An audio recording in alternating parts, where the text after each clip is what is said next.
आप सभी समस्त देशवासियों को और देश के लिए शहीद हो जाने वाले हमारे अमर जवानों को स्वतंत्रता दिवस की हार्दिक शुभकामनाएं।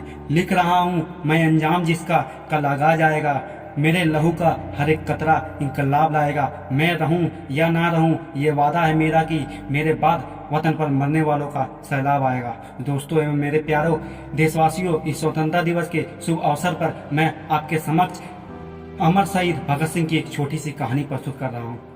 इस कहानी को ज्यादा से ज्यादा लोगों तक शेयर जरूर करना। लिख रहा हूँ मैं अंजाम जिसका कल आगाज आएगा, मेरे लहू का हर एक कतरा इंकलाब लाएगा।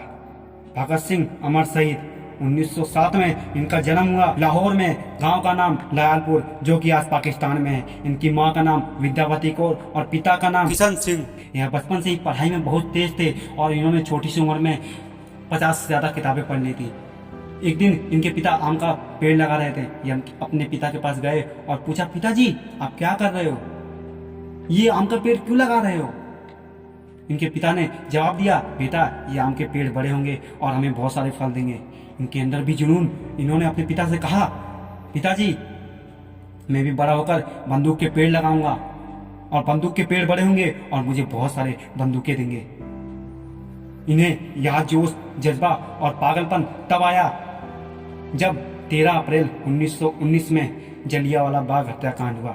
ये वहां पहुंचे तो इन्होंने बहुत सारी खून से लिपटी हुई लाशों को देखा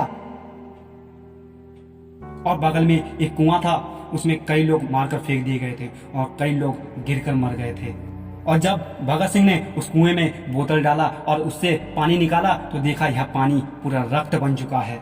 आज भी ऐसा माना जाता है कि उस कुएं में से जब भी पानी निकाला जाता है तो उसमें से रक्त की बूंदें निकलती हैं। इन्होंने लाला लाजपत राय कॉलेज जो कि पाकिस्तान में है, उन्होंने वहां पर 300 से अधिक किताबें पढ़ ली थी। और जब ये 17 साल के हुए तो इनकी माँ ने कहा, बेटा मैंने तेरे लिए एक बहुत अच्छी सी लड़की देखी है, शादी कर ले, घर में एक बहू आ जाएगी।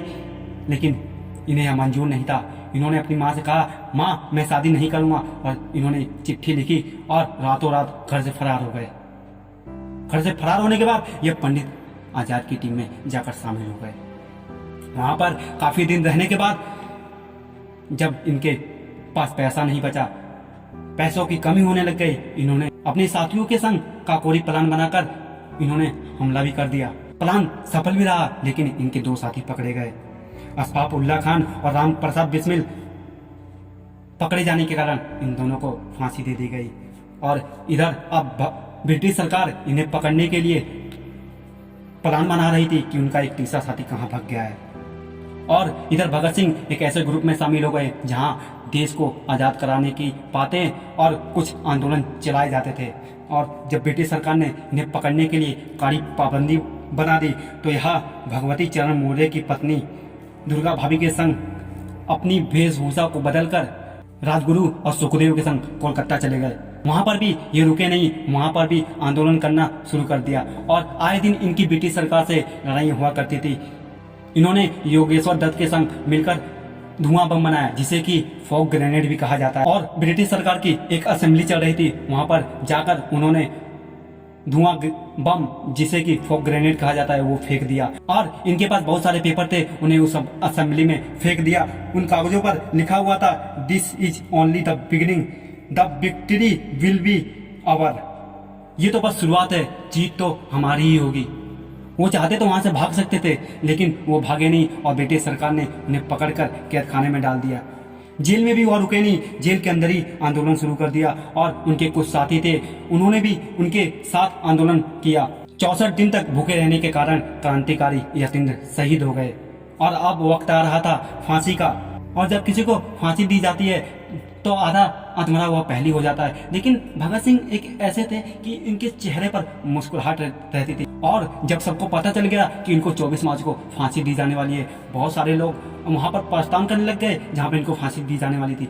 जब ब्रिटिश सरकार को यह पता लगा कि अगर ऐसा होता रहा, ऐसा चलता रहा तो हम इनको फांसी नहीं दे पाएंगे और ब्रिटिश सरकार ने 24 मार्च की सुबह फांसी ना देते हुए भगत सिंह, सुखदेव और राजगुरु को 23 मार्च की रात को बुलाया और उन्हें फांसी की सजा सुना दी। जब आखिरी वक्त भगत सिंह फांसी की सूली पर चढ़ रहे थे, उन्होंने इंकलाब जिंदाबाद का नारा लगाते हुए अपने देश के लिए शहीद हो गए। मुझे यह बातें बोलते हुए बड़ा गर्व महसूस होता है कि मैं एक ऐसे देश में जन्मा हूँ जहाँ भगत सिंह, सुखदेव और राजगुरु जैसे क्रांतिकारी और देश प्रेमी पैदा हुए हैं।